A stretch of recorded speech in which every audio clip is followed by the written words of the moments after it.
our kid just ditches us, you know? I mean, that happens a little bit, right? And I think like, this is where I know I probably get made fun of by a lot of my friends who are my age, and I think because I'm like, oh, you're just one of those Disney adults now, and I'm like, I don't think you understand how great this can be. Like,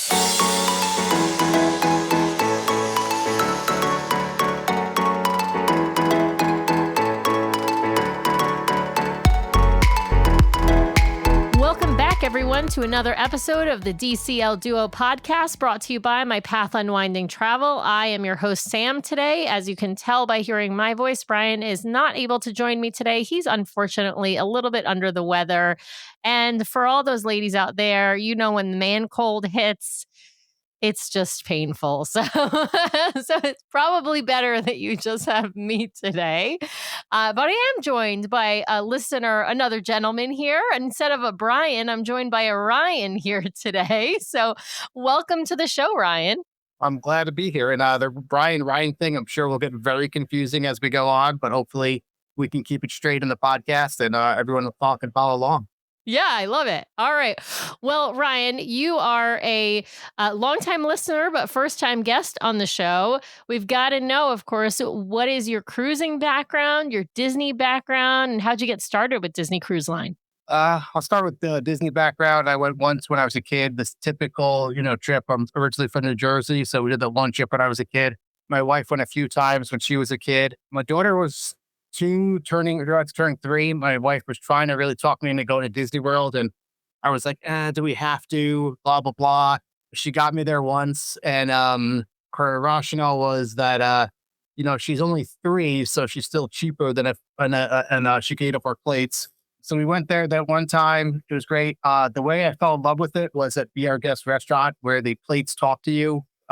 Where they know where you're sitting, and that saw the magic on it. This is the greatest thing ever in customer service wise and operational wise. So that was great. We've been 3 times with the family. My son is now 10, so he's only been once. My daughter's been twice. For cruising, that story, I had a work trip scheduled for our anniversary to New Orleans. And at first we were going to take everyone to New Orleans, and then cooler heads prevailed. And my wife slid in a Disney cruise, and she's like, well, since we can't do that and you're traveling on anniversary, my best friend Elena and her family have been on Disney Cruise and they raved about it. And I absolutely never thought I would go on a cruise. I thought I would hate every second of it. I was wrong. She was right, just like everything else in our marriage. And I'm hooked. I'm the one pressing to go more, longer, and probably listens to, I've been listening to your podcast for a few years now. And every time I hear a different sermon, this is what we got to do. And I'm always trying to one up her on the tips and tricks. But it's been great. We've been 4 times, 2 times with her best friend, Elena, and her husband, Matt. Elena sends a shout out, by the way. She loves this podcast as well. Oh, shout out to you, Elena. Yeah, so she's a big fan, wants to make sure I said your name in this one. We've been on 4. We've got 1 book next February, and then we are waiting for the next itinerary rollout because Alaska is in our sights for summer 2027. Ooh, yeah. We were going to book Alaska for 2027, but we may have to postpone that till 2028. We've just been, because we decided we're going to book that DVC cruise. We're going to drop that treasure cruise that we've got for 2027 spring break and pivot to that DVC cruise. And we're looking at our travel budget, and it's just getting a little out of control, in particular for 2027 and for 2026, frankly, with our Adventures by Disney and we're planning on going to Amsterdam, Paris, and Disneyland Paris. And so, yeah, so we think we got to roll it back. And Alaska is one of those more expensive cruises for sure, because the cruise is expensive. And of course, the port excursions are generally expensive ones. I mean, there are ones that you can book that are less expensive, but those aren't the ones that we wanted to, of course. So no, that's the same with us. We want to go all out. So we're just going to make it happen and make it work. But yeah, the dollar signs add up real quick with that trip is what I've learned thus far. Yes, it is. It's one of those things where you have to budget almost as much for the excursions as for the cruise. And actually, if you're sailing on a different cruise line, I'd say you might have to budget more for the excursions than for the cruise. But because Disney prices premium already, yeah, it's a hefty price for sure.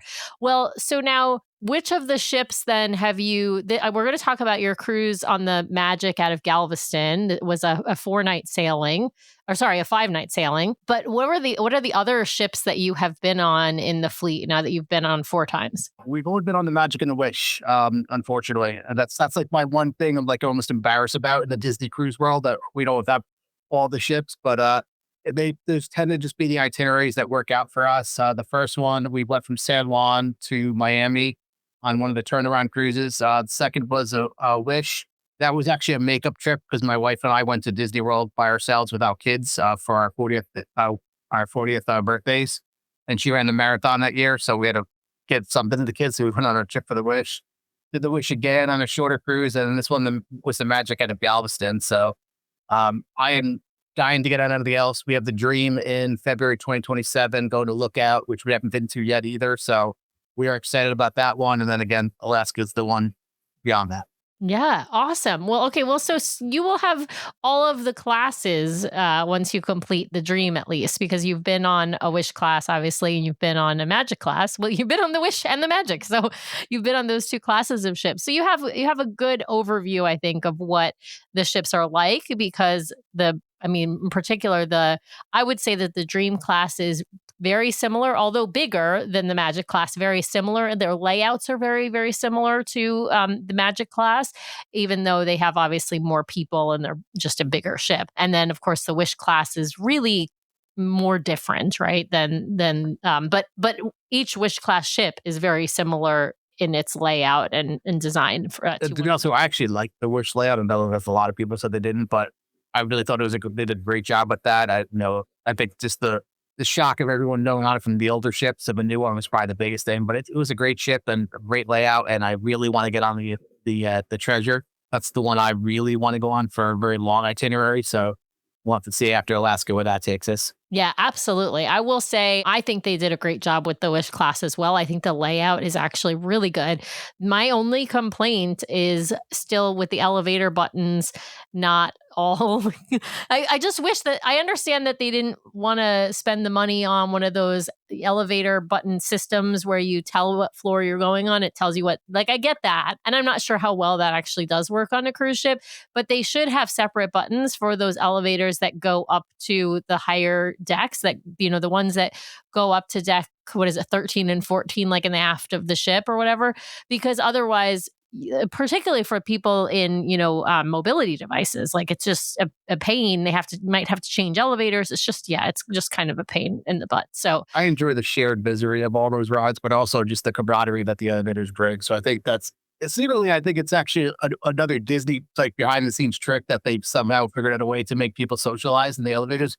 And whether or not it's true or not, I actually believe it. So I like that. I like that theory, Ryan. I think it's a great one. And even if it's not intentional, you're right. It does create that level of camaraderie.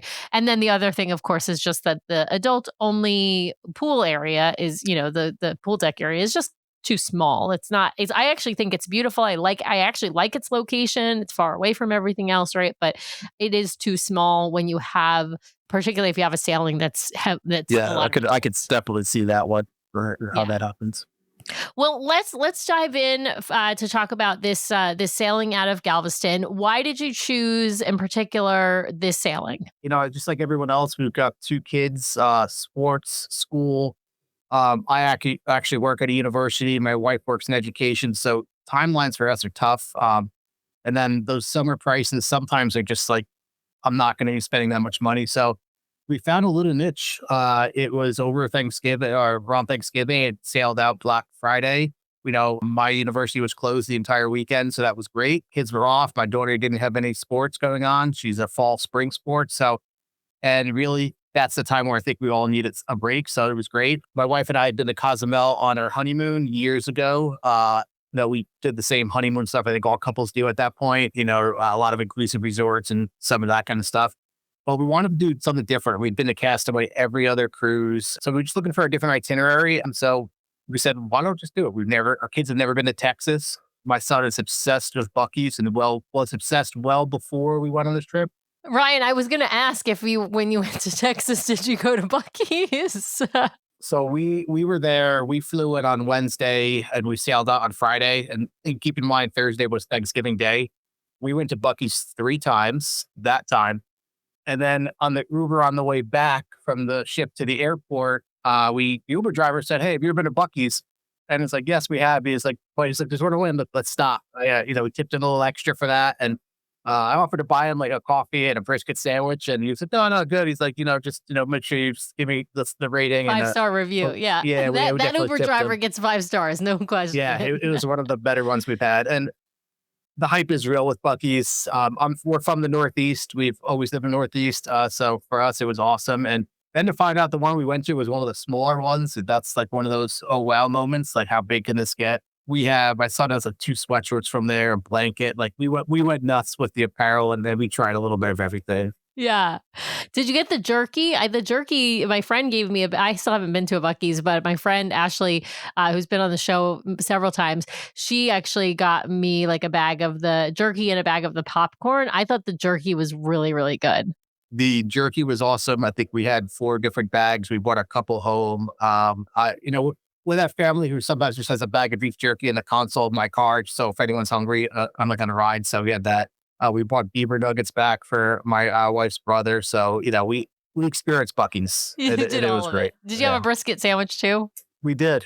We did it the traditional way where you eat it in the parking lot on the hood of your car. So that was awesome.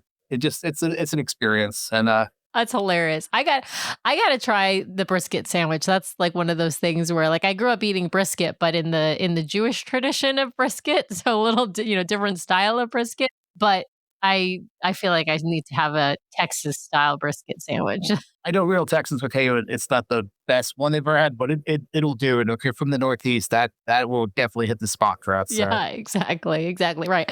Yeah, I grew up on Long Island in New York, so I did not grow up eating good barbecue, I would say. I mean, like, there's decent barbecue, but it's not like Texas barbecue. It's not like St. Louis barbecue. It's not like what people who come from areas that are known for barbecue would laugh and never call what I ate growing up barbecue, right? So, yeah, definitely. yeah. I've gotten mocked before where it's, there's good barbecue in Connecticut. Or yeah, I've noticed that. Good to hear. Yeah. But listen, Ryan, they can't compete with our pizza, okay? So, yeah. So, I grew up in New Jersey. I spent a lot of time in New York City, and then I live in Connecticut now. So if it's, yeah, I it's can the tell you what, pizza capital. Those three, that's the tri-state area. There is the pizza capital of the United States. As far as I'm concerned, nobody can compete. Nobody can compete with the bagels or the pizza. So that's 1,000%, 1,000%. yeah. All right. So you get there on Wednesday. You flew into Houston, I presume? Yeah, we flew in the hobby, Houston Hobby, Southwest. Still we still have the card, so we're still chasing the free bags when we can. I know it's going by the wayside, but when you have the card, it definitely helps out. So we flew in the hobby. Wednesday, we just kind of we don't typically rent cars when we go places. We like to kind of explore and just walk around, but we were in a place where we really can't do that. And we stayed, by the Space Center. So Wednesday, we went to Buc-ee's, did a few other things, drove around. We drove around Galveston, the seawall, just to check that out. We didn't really stop to go in anywhere. We just wanted to kind of get the lay of the land. And then we went to the NASA Space Center in Houston that night. That was awesome. We had not planned it, but we stumbled upon their Christmas festival thing, I guess you'd call it, where they have all the lights and it's outdoor. And coming from the Northeast, we were outside most of the time, so it was great. It was pretty awesome to see that. And it was another thing that we stumbled upon. And we went to a previous cruise out of Port Canaveral. We actually didn't know we were there for the air show. And we got to see the entire air show down at Port Canaveral for the beach. And that was awesome without having to pay for tickets. It was just like a mile down the road. So we kind of stumbled onto those types of things before. And, again, there's a lot to do in Houston and Galveston. So we didn't really know what we wanted to do. We purposely kind of left a blank slate. And we played the game with the kids. What do you want to do next? And my daughter, she's 15. She pulled out her phone and said, "What about this? What about that? What about that?" So we were zipping all over the place just to see as much as we could. That's awesome. Now, where did you guys stay? Did you stay in Houston or did you stay in Galveston? We stayed halfway between the Marriott property by the NASA property. We just wanted to kind of have the freedom to move around. And my wife is also a runner, so her big thing was on Thanksgiving Day. We've been running a turkey trot, our local one in town. So she found a local one there, and it was literally a local one. It started at a local sneaker shop, and We ran through a neighborhood in Houston. So I also didn't realize that Houston is so big geographically that it doesn't seem like you're in a city, It's but kind of you're in. sprawled, right? It's not like some cities where, like in New York City, it's all been like kind of smushed together in tall buildings, but it's more of a sprawled city. Yeah. Yeah, so you're running through a neighborhood and you're like, oh, this is still Bloody Houston. That's pretty funny. So we did that. Picked up our race packets on that Wednesday, and then Thanksgiving Day, again, we woke up. I think we did the turkey trot. We went to Buc-ee's after that again. And then we had Thanksgiving dinner at Fisherman's Wharf, which is right by the port. I think it's right next to it. So no one in my family, we're a family who doesn't really like Thanksgiving all that much. So we like the food to a point. None of us got Thanksgiving food that day. We all got seafood. None of So you that were was like, good. I must have turkey breast and cranberry sauce and that sort of stuff. Yeah. We'll eat it when it's there, but we were actually happy that we didn't have to prep anything, that it was just all there for the restaurant. And I think my kids have already said, hey, can we travel for Thanksgiving every year? So they've got a few cities they've all set in there. Then Thanksgiving night, we are from the Ravens sweatshirt on. We're huge Baltimore Ravens fans. We watched the Ravens. Unfortunately, they lost on Thanksgiving night. That was a tough one to watch, but it was just us being in a hotel as a family. And that's really all we were looking for this trip, especially just hanging out in Houston or in the Galveston, Houston area. And other than that, again, I think we just drove around and stopped at a bunch of places. If they wanted to stop into even like a little shop, we would stop in and just take a look. Thanksgiving Day, there wasn't much open. There was just a lot of people in Galveston around the port, but you could tell everyone who was walking around was pretty much just getting on the Magic the next day. Yeah. Well, and it's a small port, so you don't have like 5 ships in port at a time. It's probably I'm guessing you guys were the only one sailing out that day, or maybe with maybe one other ship or something. We were the only one, and they were saying at that point of the year they only have a couple ships, a week that actually will sail out from there. So man, I don't think there's a lot of tourism going on there. Oh, one other thing my son wanted to, or my son and my daughter wanted to bring up is that the Rainforest Cafe in Galveston has an indoor ride. It's like the only Rainforest Cafe in the world with an indoor ride, so like a water ride in it. They were begging to go on it, but it was closed Thanksgiving Day, so we didn't make it. But so they wanted to just cross it off their bucket list.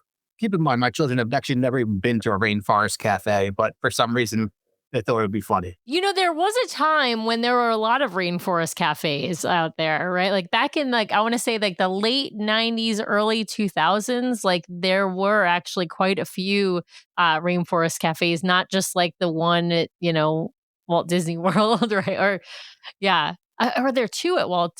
Yeah, are there two at Walt Disney World? There's the one that's at isn't there one at Animal Kingdom and one at Disney Springs? I feel like there I might be think two so. there. Here's how my son even knows about Rainforest Cafe. There's a YouTuber who went to all of them in the country in one road trip. And then when we didn't write it down, we had no memory of this video until we saw this. And we're so like, that's the ride he was talking about, Dad. And I was like, all right, we'll see what we can do. That's hilarious. All right. Well, so you wake up Friday morning, it's embarkation day. What time did you get to the port, and what was your port arrival time? We're early arrivals. We try to get to the earliest here. We're still silver. So, we try to get in, but on this sailing, it seemed like there were a lot of newcomers to Disney Cruise Line. So I think honestly, when we were looking to book anything, we had the pick of the litter for everything we wanted. So we got the earliest time we could. We showed up, I think it was like 11:30, whatever time that was. And when I say we walked right into the ship, that was the quickest I've ever been through to just the porter and even like the whole check-in process. It was smooth. Like we didn't stop at all. The only time we had to stop was to take the picture when you get on the ship. I don't know if that was just the timing, but again, I think there was just a lot of, first timers on this trip. Yeah. Well, and because they've been sailing now from Galveston for a while, it's probably, like Port Canaveral, like Fort Lauderdale, Port Everglades, it's kind of a well-oiled machine there. Or it should be a well-oiled machine there. But you're right. I do think Galveston does attract a lot of first-time cruisers. It does attract a lot of people who live in Texas because they can drive to the port, even if they have to drive, several hours. But there are a lot of people, I think, who are first time cruisers willing to sail out of Galveston, and it does tend to have some of the best deals on Disney Cruise Line price wise are out of Galveston, and then of course some out of Port Everglades as well. But of course the best in general, the best deals do tend to be on the older ships, right? So you're talking about Magic Class and Dream Class, with obviously some exceptions, right? Alaska is never really a deal. So, but yeah, so I definitely think that that makes sense. Well, okay, so you have a really quick check-in process, really smooth.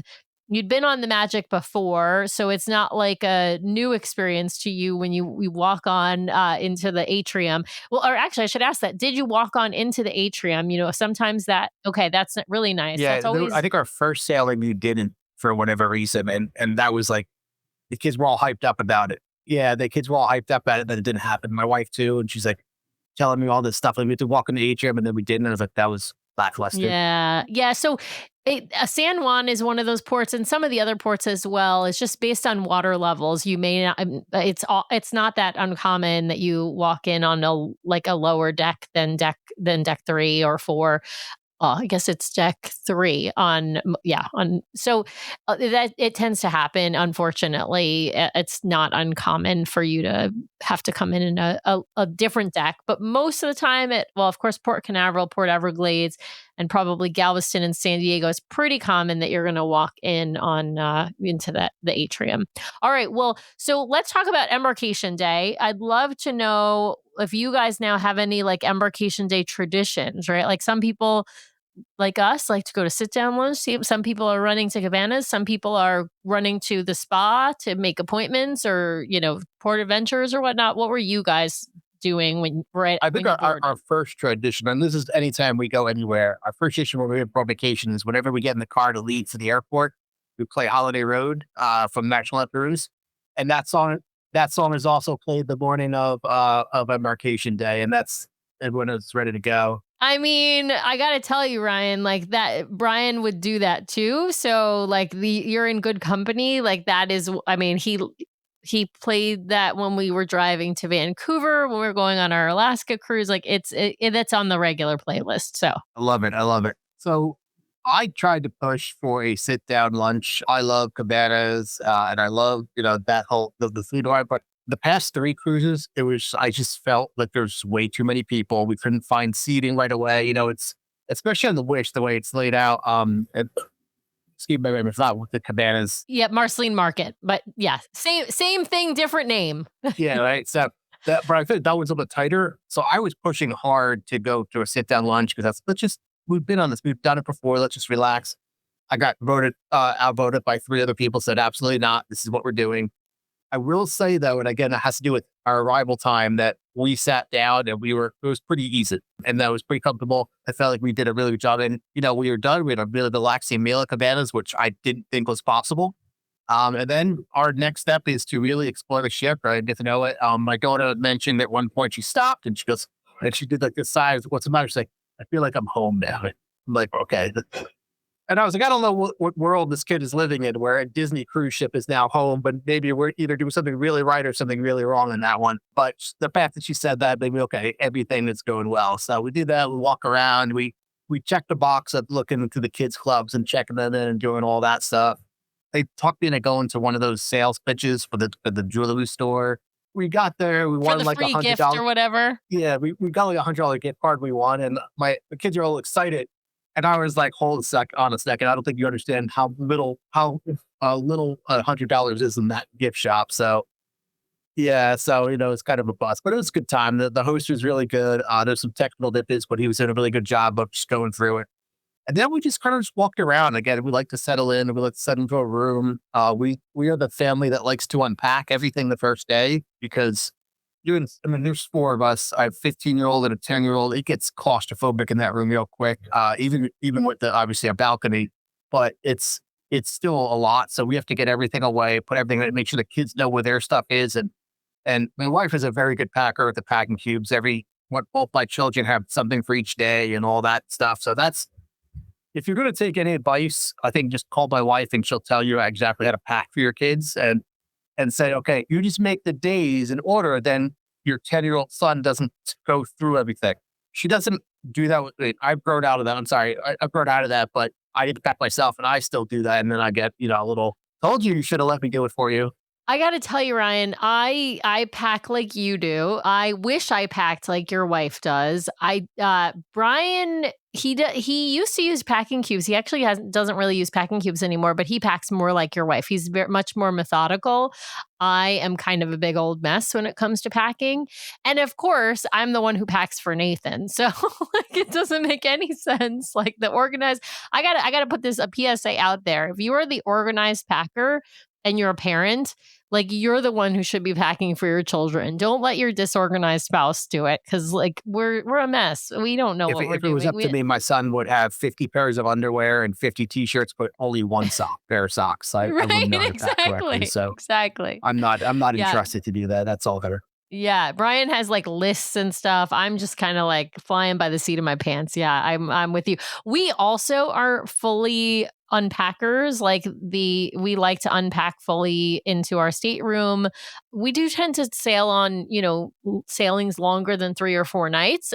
So that makes a difference as well. But like I feel you on like there's only 3 of us and I feel like it can get crowded and if you have like suitcases sitting out, it's a total mess. Like it's just not, yeah, it's just there's not, those staterooms are not big enough to leave suitcases out, in my opinion. I understand for somebody who's just sailing on like a 3-night sailing that's probably what you're going to do. But it's rough when you're sailing for any like longer sailing and when you've got 3 or 4 or 5 people in a stateroom. It's hard. I mean, we got to think about the week too, right? Throughout the week, the popcorn bucket, the merchandise that you bought, the shops, if you're doing the fish extenders or the pixie dust, and all that stuff quickly adds up. And I'm the kind of person when there's a lot of stuff on a counter, it starts to stress me out a little bit. So it helps with all of this stuff. And even like we start to learn a lot of that stuff. Here's a drawer, the top drawer, just put all that stuff in it and close it. And then we'll get it back at the end of the cruise. No one needs to eat more candy that they've got from the pixie dust. And we've already got on the cruise. Yeah. Do you guys do fish extenders or pixie dust? We used to go all out. I think on this trip we just did the one with the kids exchange and not the parents. And then my wife and like, we do the pixie dust thing. I think that whenever we're at like Target or other stores, that if they find something that's cool and like a couple dollars and it's able to build it from there. It's a lot. I mean, I'm going to say this. I don't do anything for it. My wife does all the work, and I kind of see the work, and I'm like, but it's a lot of stuff to bring that we now have to prepare to also then bring home. So if you don't have the storage, I mean, it's a tough one. Yes, absolutely. For those who don't know what I'm talking about, and it's been a while since we've talked about fish extenders or pixie dusting. So fish extender is technically the thing that you hang off the little fish or other little I don't know, call it statue thingamajig that hangs outside your door, and people do gift exchanges. So when somebody's talking about participating in the fish extender or FE, they're talking about participating in a gift exchange. These are not things that are sanctioned or organized by Disney Cruise Line. These are organized fully by passengers. And so passengers will organize them through Facebook groups online and will decide how many cabins are going to participate, whether it's a kids only exchange, whether it's a adult only exchange, whether it's a family exchange. It could be a candy exchange, an ornament exchange, right? Like people do different themed ones depending upon who's organizing. They tend to have loose rules or no rules as far as exchanging other than like those categories, but you are expected to give and receive to whoever is in your group. Pixie dust, on the other hand, is what I like to call random acts of gifting or random acts of receiving. So if you participate in pixie dust, all that really means is you may go around and put random stuff in other people's fish extender hangers.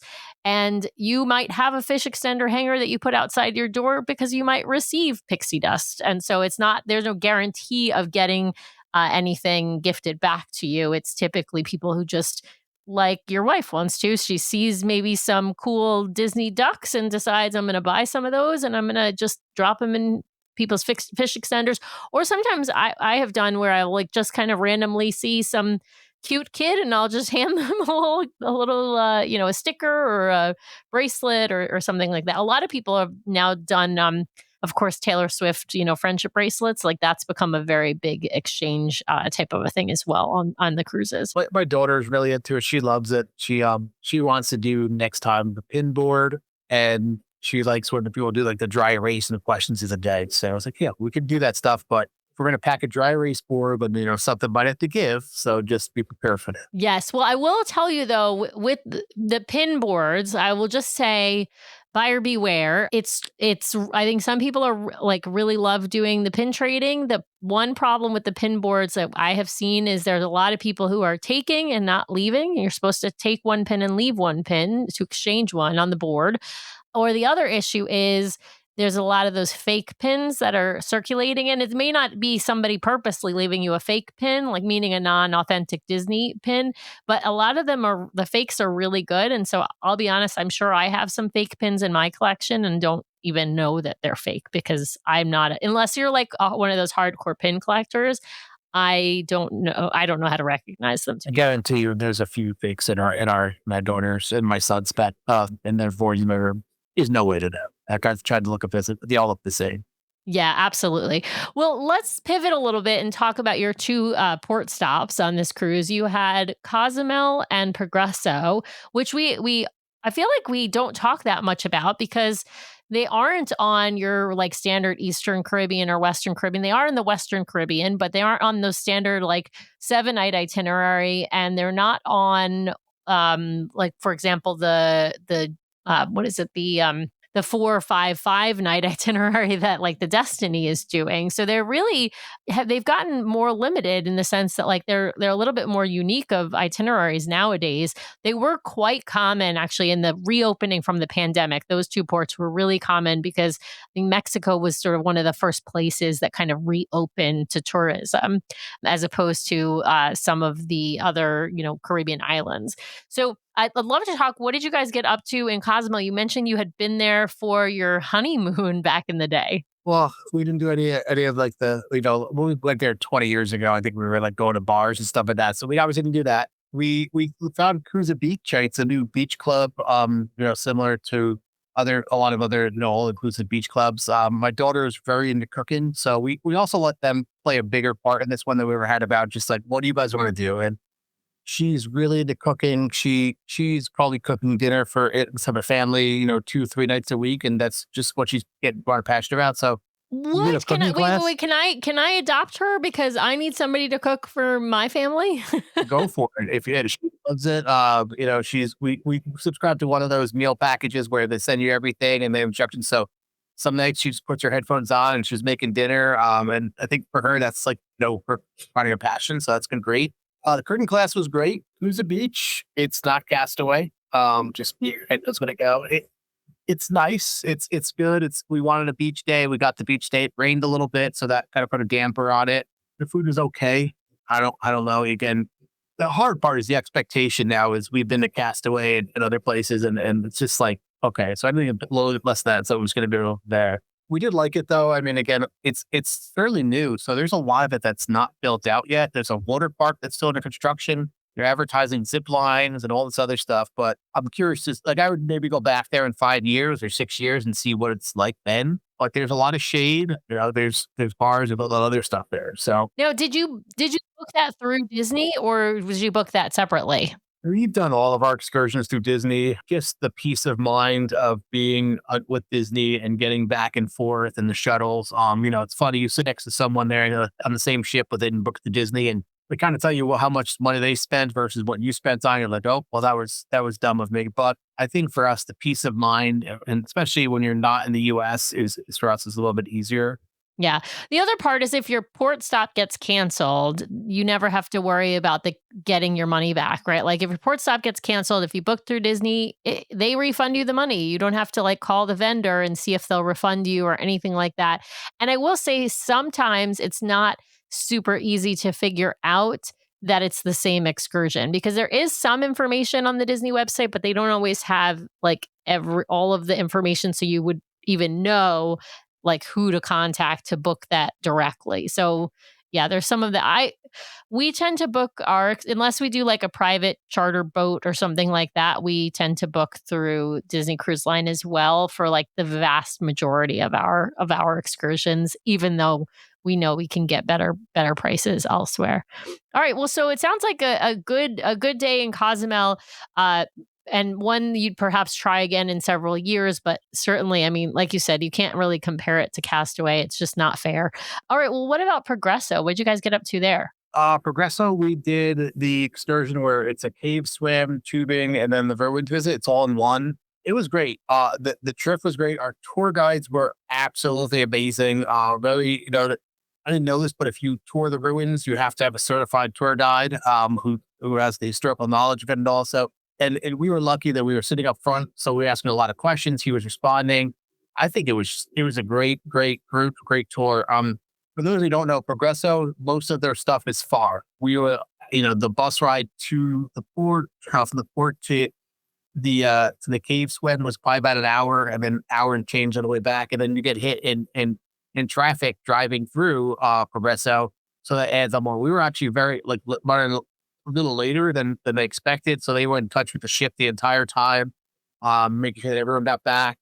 Our boss unfortunately had a restroom issue, so I guess the restroom was out of service. We didn't have to take the brunt of it. We were in the front, but when I heard from some people in the back, it was tough on the way back. So, but all in all, it was a great trip, and I think that was one of the ones that really convinced us. Okay, we better up our game with excursions, and especially with Alaska. When the kids want to do more, they want to see more, and they were absolutely enthralled with the cave swim. I think they're just the way they lit up when we're swimming in there. All of a sudden, the underwater cave opens up, and it was pretty awesome to see. So we thoroughly enjoyed it. Yeah. I think it's really cool when your kids get to an age where you're like, wow, like I can really do cool stuff with them. Like, cause there's a lot of years where you have like, okay, we're going to go to a beach. Like they'll have a good time. Like they'll play in the sand. Right. Like, and maybe we could do like a bus tour of the city that's like an hour long, right? Like there's just, you're limited on what excursions I feel like you can. I mean, I don't know that maybe there are some kids who are maybe more easygoing than mine, but like I feel like there has always been there used to be more of a limit of what we could do with Nathan. And now that he's 12 now, but even for the last couple of years, I've been kind of amazed at kind of what he will not just tolerate, but also like really enjoy and participate in. And I think that for us, that was really evident, like when we went on our adventures by Disney in Europe and we like schlepped him all around Europe and did 3-hour tours and things like that. And so it's really, I don't know, when that switch happens and you mentioned your son is 10, I feel like it's just so cool because you're like, oh, wow, like I can do so much more. Of course, those excursions get more expensive as you kind of preview it, though. That's true. And I feel bad. I think that's, Kusa Beach, I think it was no commitment place, but I think it got overshadowed by Progreso for us, as well as the Castaway stuff. So, I almost wanted to give it another chance to see if give it a fair shake. And I think, some people were really loving it. Progreso for us was the better of the 2 days. And it was one day, I'm not going to lie. So if you're going to do those trips, pack snacks, pack extra stuff. They obviously feed you lunch, but that doesn't include the stuff on, the hunger and the snacks that you need on the way back and forth. Yeah. And you're kind of in the jungle when you're in a lot of these places with ruins. And so don't forget, like, you might need, a bottle of water. You might need bug spray, like things like that. Definitely pack for the day. And to their point, you're driving through jungles, you're driving through local neighborhoods. So if you're seeing a lot of stuff for I don't think my kids would ever get to see those environments before. And they may not ever again, but we still can check that box for you.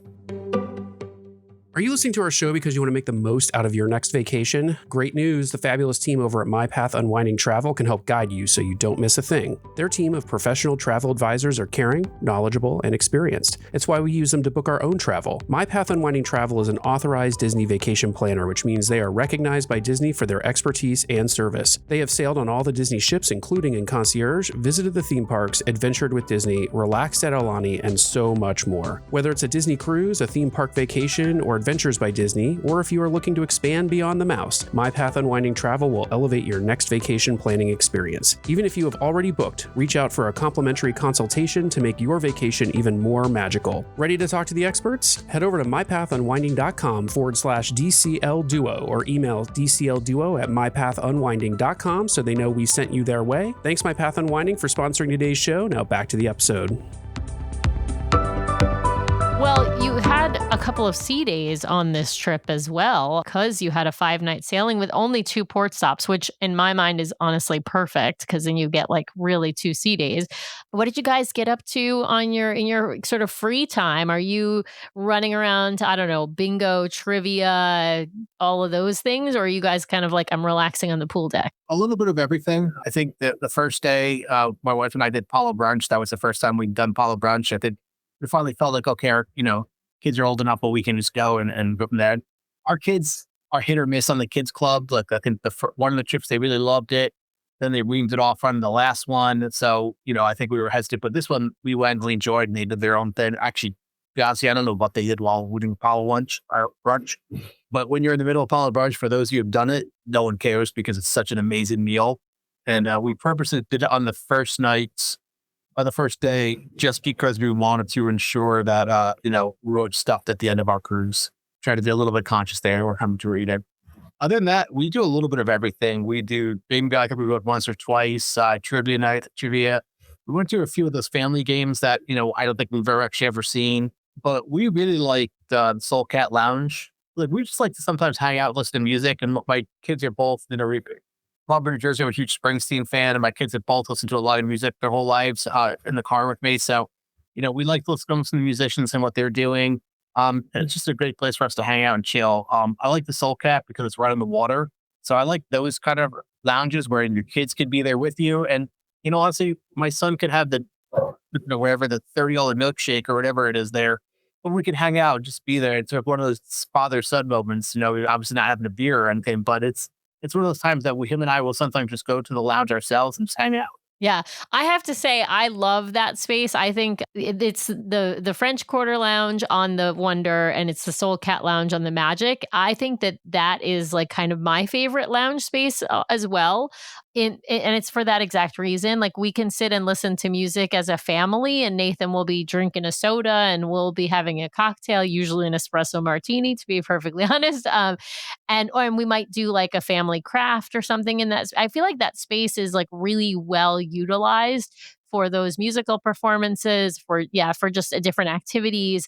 And it is beautiful. We've got the porthole windows so you can see outside. So yeah, I think it's a really great space. And you're right. If you like to hang out as a family, that's where you can hang out. Whereas you can't take them to Cadillac Lounge. That's an 18 and older venue. And same with going to what is it, Crown and Fin on that ship, I think, the pub. And so like, yeah, there's just spaces that they're not allowed in that you might want to sit and have a cocktail. And yeah, Soul Cat and like I said, French Quarter Lounge on the Wonder, which is the equivalent location, is a really, really nice one. On the Wish class, you've got the Bayou, of course. That's our favorite. We love that one, and that's why the Wish class, we just like sitting there because you also can look outside and see the water on those sea days and get a little bit of everything.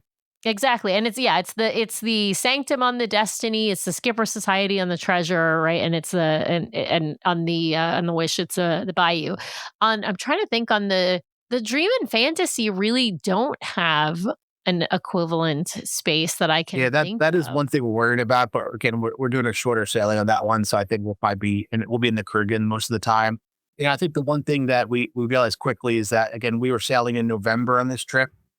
We had a long sea day. That first day, it was cold. We had our sweatshirts on the entire day. I think my daughter in her head thought we were going to the Caribbean right away. And in her head, she was like, it's gonna be a great time. And then when it was cold and windy, she almost had a little bit of a moment there. We won't call it a full crash out, but there was a moment. I think, she was hoping for one thing that didn't happen the first day. But then when she realized, okay, just this one day and there's 1,000 other things to do. And actually for her, when that was happening, she then went to the kids, the tween club. Oh, she's in the teen club now. Yeah, she's in the teen club. She would be in Vibe, which is the teen club at 15. The tween club only goes up to 14. Yeah, so she actually went there and she met a group of kids, and she wasn't with them the entire time. She was kind of bouncing back and forth. So I think for her that was a great thing, and almost like one of those moments where like it could have turned really south really quickly, and it could have been one of those like we're on a cruise, why are you upset kind of thing. But she bounced back 1,000%, and then went to hang out with this kid. So we did a little bit of everything on the first sea day. It was too cold to go out on the pool. We did the pool the last sea day, and my son did the AquaDunk on that at least 10 times. Yeah, so that was an awesome thing. I like that one better than the other ships with their. Oh, you do? Okay, so you and Brian are on the same page then. You like that drop slide. I'm not a drop slide person. I like the raft water slide. I don't like the body. It's not that I don't like the body slide. I don't like that the floor, disappears beneath you and then it's I did it a intense. few times. I don't think my wife has ever done it, but Lily did it. Yeah, Lily, my it's daughter, did intense. it a few times. I was like, I have to do it because I'm a completionist, of course, but I'm like, I got to do it for the fans. Like the fans want to know, right? People want to know. And then I got to tell, which one's my favorite, obviously. Right. So yeah, but it's certainly not my favorite. Yeah, I think every ship should have both of them. I think just to kind of appease everyone. I know there's not enough room on some of the decks, but I think that would be good. That would be the way to go with that one. So, and then other stuff we did. We saw our first movie. I think we've always just done so many other things that we never sat down and watched a movie there. Zootopia 2. It premiered. That was interesting to see it for the first time with everyone there.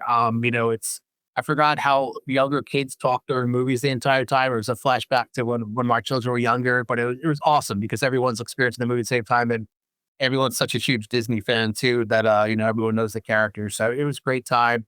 I love a premiere at sea. I think it's such a fun thing that they do. I'll say like I don't go see a lot of movies on the ships, but we also went and saw Zootopia 2 for the first time when we were on the Destiny because it was like it's a premiere at sea. We got to go see it. Like you're right. There's like this level of like excitement because everyone is a huge fan. They're not just like a casual Disney person who's going to see a Disney movie because that's what's in the theater.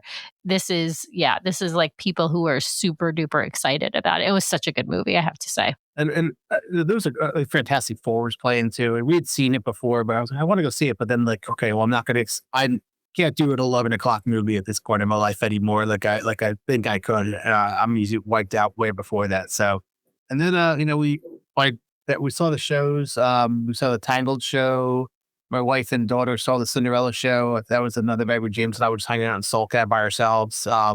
And we did we do a little bit of everything. And just, what do we feel on that day? There's no agenda. It's just, okay, everyone just kind of go through the day and we'll see what we want to do. Yeah. Did you see the Golden Mickeys? I did not. I don't know if they did either, to be honest with you. Personally, I have no desire to see any of those. I like the Broadway shows. I think every ship could have Aladdin on it and I'd be a happy person.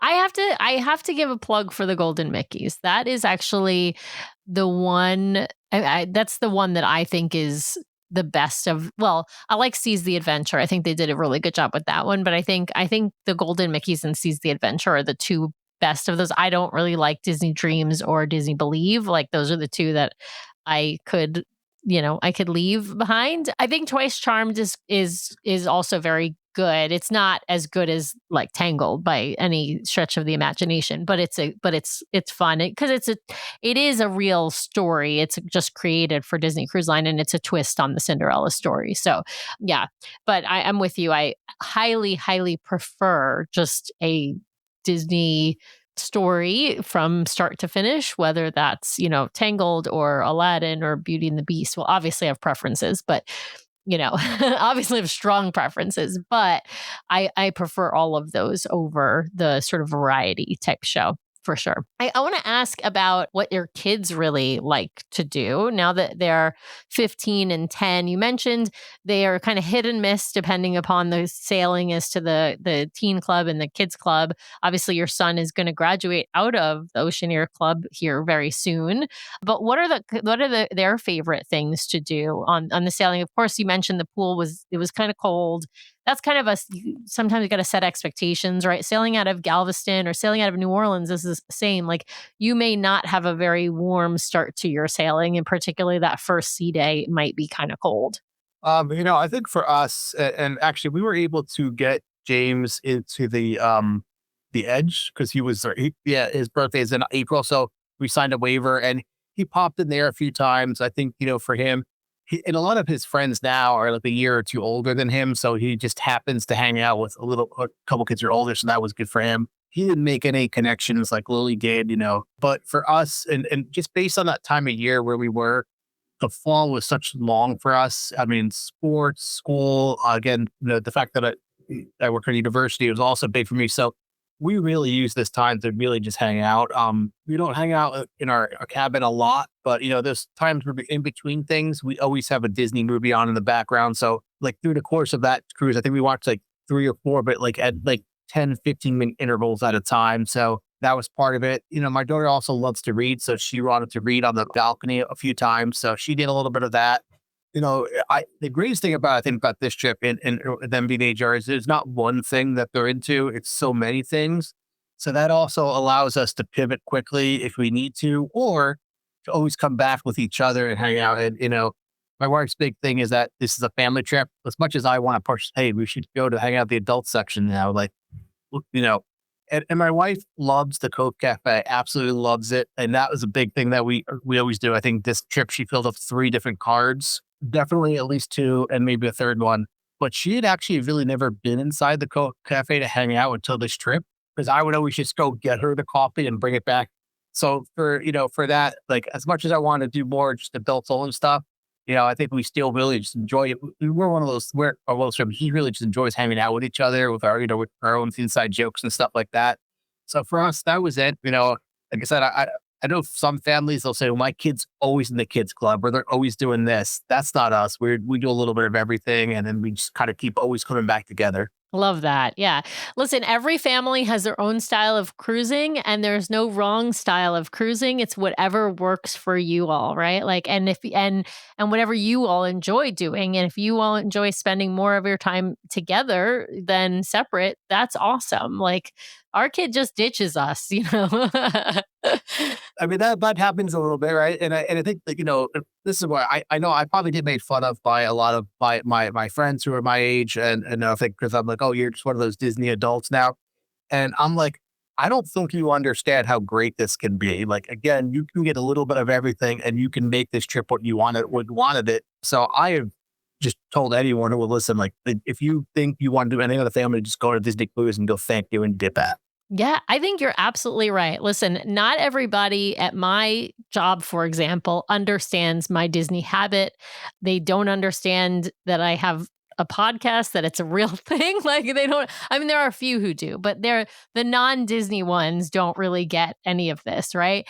And I try to evangelize, but I think sometimes people just aren't willing to dip their toe. But then when you hear though, time after time, these stories of, like you, Ryan, your wife convincing you to do Disney, and now you're the one convincing the family to book the next Disney cruise, right? So like, there are very clear Disney converts, I will call them. And I think there's a reason for that. And I think you're right that the cruise can really be whatever you kind of want it to be in terms of a vacation. It has a little bit for everyone. Well, Ryan, especially if you get on like 2 or 3, you kind of know the key so there's yeah. Absolutely. And you can really like kind of focus on the things that you like, because you've tried some things that maybe you were like, well, that's not for me. Like, I'm not really into, like, I don't know, like, let's say you try the rainforest room and you're like, that's not really for me, right? I've been there, done that. Or, oh, I'm not really a trivia person, but I am really a bingo person, or vice versa, right? So I think everybody can kind of sort of find what are their sort of priorities. Well, before I subject you to some rapid fire, Ryan, is there anything that we missed that we like, anything big, or I guess small, but anything notable that I haven't asked you about? I won't call it big. I won't call it small. I'd call it one of those little weird Disney hacks, but also just the glory of this community who really loves cruising. So we were in the shops a lot. That's another big part of what we do. Like, the amount of time my wife and daughter spent in the shops was, I didn't see the final bill, so it is what it is. But for me, I usually never see any like apparel. I have one mug from the Wish however many years ago that I drink coffee out of every morning. I saw one mug here, and actually I was like, oh, it's cool. And I kept picking up from that. My son actually snuck in and bought it for me and gave it to me for Christmas. But a bigger story is most of the merch is just not me. There's just way too much going on. Sure. Too loud. I get that. I gotta give a big shout out to James. Good job getting Dad that mug. That's like key kid Christmas gift. My goodness. And that's become the one every day now. But there was like, those like t-shirt hoodies that they have now. Like, I'm really big into those. Those are like my favorite. Yeah, Roosevelt's has a lot of them. Yeah. So and Disney on the Disney cruise, they had one, and it was just a little DCL logo on the front of it. They had every size but large, which is 5 size. And I went like, a few times, like my wife kind of knows when like I'm into something because I went back and looked to talk to the manager and look, hey, is there any in the back? I know there's nothing in the back. I just feel like I have to ask. That's not true, Ryan. Sometimes there is stuff in the back. So they like, yeah. So if you are looking for something merch wise and they don't have a size out, they will sometimes take down like even your name and your stateroom number. And then if something does pop up, it's not necessarily they're going to find it, but it's possible. Is all I'm saying. It's not a hard no. Yeah. So we asked like 2 or 3 people. My wife asked, another person when we went back in. So I was kind of bummed. I was like, oh, I've never bought a Disney shirt. I kind of, that was like the one thing I thought it would be cool to have. So come Christmas morning, I opened up that exact shirt in my size. My wife had figured out that you can go to like the Disney cruise Facebook groups. She asked, you put it out there. And someone, I think they were from Washington State, which I believe where you two are from. And if it was you, great, thank you for doing that for us. It wasn't us. But this woman bought it on her cruise. I was sailing, and then shipped it to my wife. My wife then mowed their money, and then I got to open it up, and like I was just like, holy crap! Like this is awesome. Like I never thought I would actually get this. Never thought I would actually buy something on the cruise for that and get me a car. I was never prepared. So that just shows you like one of those little, that will happen everywhere, but one of those little hacks, but more importantly, like the people that do this time and time again, like I think they just really support each other, and it builds that community, which I think obviously you and Brian could speak to more than anyone else with the podcast. Yes, absolutely. No, you're 100% right, Ryan. I will tell you, while I have firmly said I will not become like a merch hound, so like I can't schlep like a million things back with me from Disney cruises. When I have asked friends who I know are sailing, and I've had friends ask me when I'm sailing, like if there's an item that they've wanted on board or that I've wanted on board, and we get it for each other, and then either ship it or or wait till we see each other in person. Like it's such an amazing community when people do that kind of stuff for one another. Like I said, you can't like do it for everyone because then you're going to be schlepping all kinds of stuff in your suitcase. Plus, we don't want to give more business to the reseller market. I just want to put that out there because they mark up the prices. But I wouldn't mind paying like a fee for somebody, doing the work of buying it, but I don't want to pay like a 300% markup on something. Right? No, I'm with you both on that. And I think that's, but I think this the community of someone who's like, all right, Fed, she's like, I asked her, how did you make this happen? She's like, it basically was almost instantaneous that someone responded back that says, hey, we'll take care of you, doctor. So yeah, there's some really awesome groups that there's so many great Facebook groups out there that, have those kinds of questions asked all the time. And oftentimes, even if there's something that's like discontinued, like somebody might have it and not want it anymore, not be using it anymore, right? Or they're like, maybe they lost weight, maybe they gained weight, so it doesn't fit them anymore, right? Like, so there's a lot of amazing people out there who are willing to gift, sell, rehome, whatever. That's awesome. I love that. Well,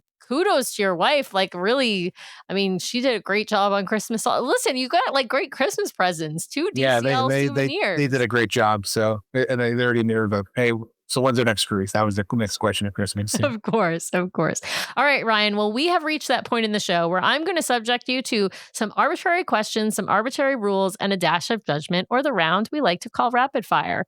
All right. So I'm going to start with your Disney favorites. Meaning Disney means everything and anything Disney owns. So we interpret Disney liberally. So I'm going to start with who's your favorite Disney character? I'll go with the genie just because he was the one that I grew up with and still the one, again, on the cruise, on the ships that have the Aladdin, he's the one that makes me laugh. So I love it. All right. Moving on, what is your favorite Disney movie? There's a few, but I think Ratatouille has kind of come into like where I just really like to put that on. Sometimes I'll just put it on, every couple months just to see. Yeah, we love Ratatouille. It's one of the ones we have on the TV in the stateroom, absolutely. And that and Zootopia, the original Zootopia, and I'm sure Zootopia 2 will now enter the rotation. And also, oddly enough, a lot of Disney sports movies. We like to watch those on board Disney Cruise Line. Like, have you ever watched the movie Miracle? About the U.S. beating the Russians in hockey? Yeah.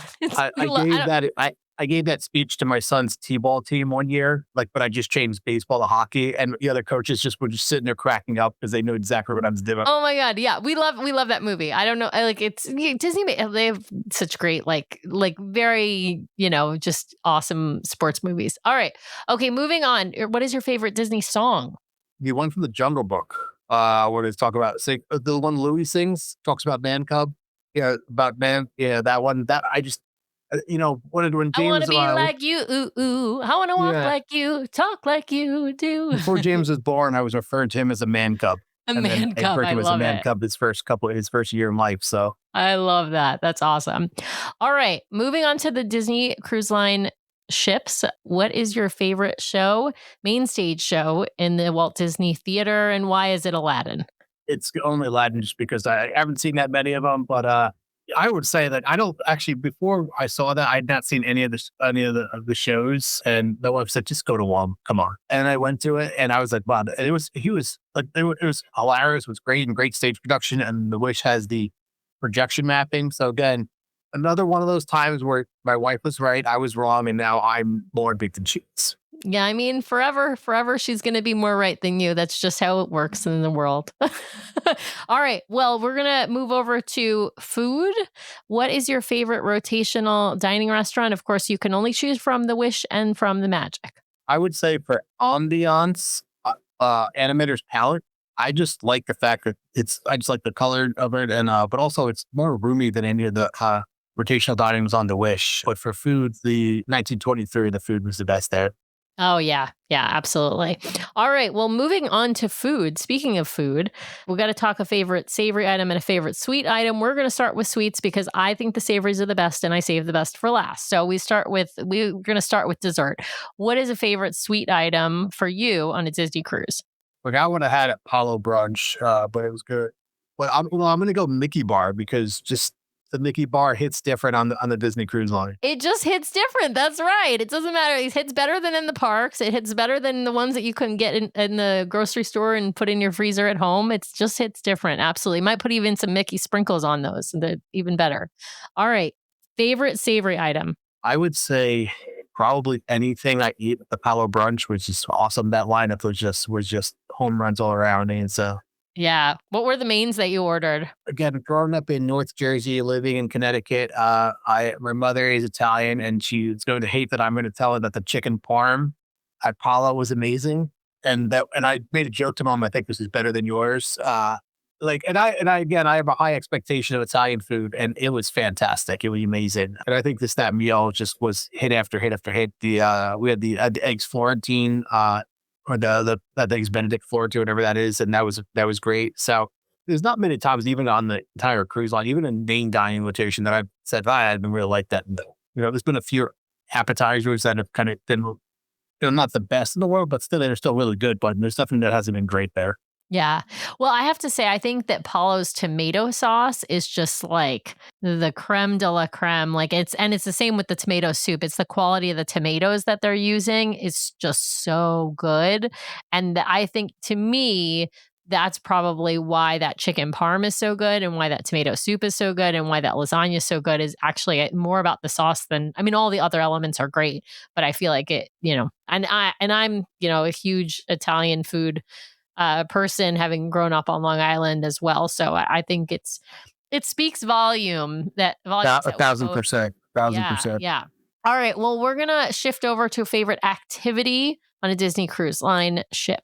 To be honest with you, I'm not a heavy drinker, but sometimes just having an old fashioned at one of the bars there or one of the cocktails there just is what you need to just really get into the vacation mode. So, I think for this one, it was Soul Cat and the smoked old fashioned. This was really great for us.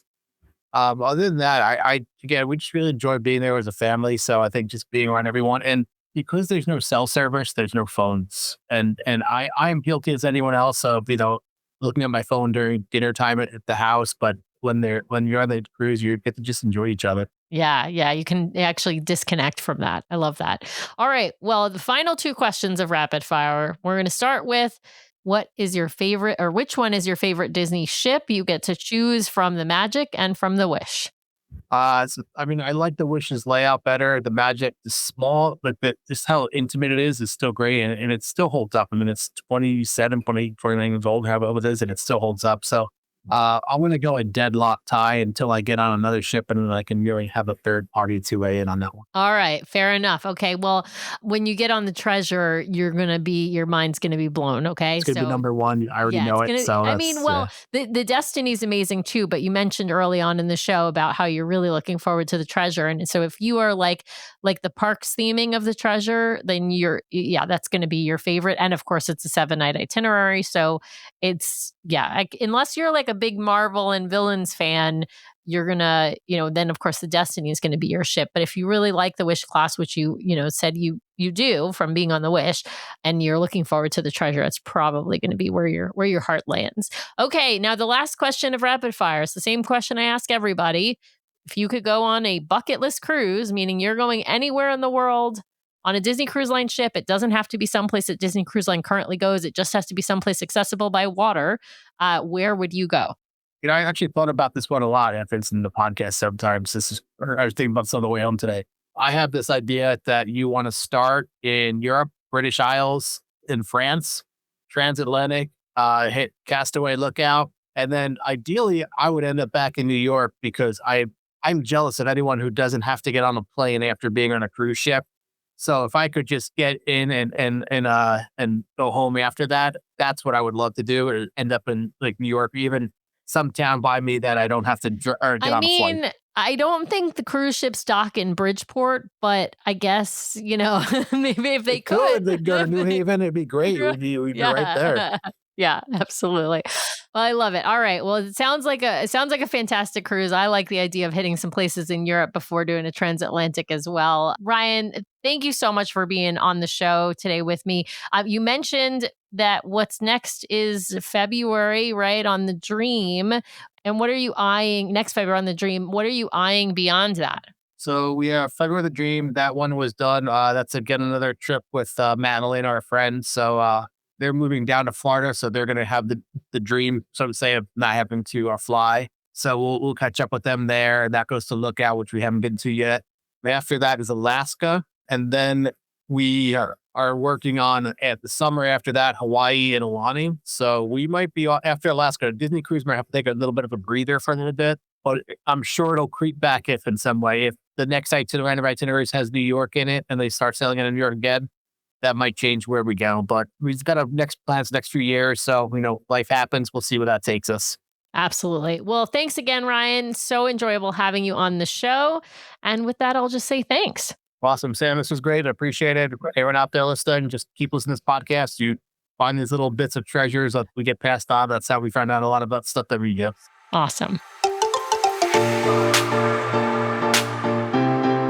Well, thanks to everyone out there for listening this week. We really, really appreciate it. Be sure to subscribe to the podcast so you can keep getting great content from us every week. In fact, twice a week we publish shows. So be sure to hit the subscribe button to get all of those great episodes. And if you want to watch us live, we have a live show now every week, Monday nights, 5:30 p.m. Pacific, 8:30 p.m. Eastern over on youtube.com/DCL Duo. So be sure to head over and check that out. If you want to help support the show, be sure to hit those 5 stars on Apple Podcasts. And if you leave us a written review, a 5-star written review, we will read it at the top of one of our main episodes, so please head over there and hit those 5 stars. Of course, you can also help support the show by supporting our fabulous show sponsor, My Path Unwinding Travel. If you want to book your next Disney vacation, head over to mypathunwinding.com/DCL Duo or email them at dclduo@mypathunwinding.com so they know we sent you their way. If you've got questions or you'd like to connect with us, the best way to do that is to head over to dclduo.com. It's got links to all of our things, full catalog of the podcast episodes, including a searchable catalog for the podcast, links off to our vlog, a link to our Etsy store where we sell some fun fan-inspired magnets, link to our Patreon if you'd like to help directly support the show each and every month. Just head over to the website or patreon.com/DCLDuo. Also has a way for you to sign up for our Substack newsletter that we're hoping to start really pumping out monthly here at least, and a few blog articles that we've written. So DCLDuo.com is the best way to connect with us. You can also, of course, email us at info@DCLDuo.com or reach out to us on our voicemail line at 402 402-413-5590. That's 402-413-5590. The DCL Duo podcast is not affiliated with Disney Cruise Line, the Disney Company, or the Disney family of theme parks. The views expressed on the show are solely those of the individuals on the podcast and in no way reflect the views of the Disney Company or Disney Cruise Line. If you have questions about a Disney cruise or a Disney vacation, please contact the great folks over at My Path Unwinding Travel or Disney directly or your own travel agent. Thanks again for listening, and we'll see you next time for another fabulous adventure with the DCL Duo. Good night.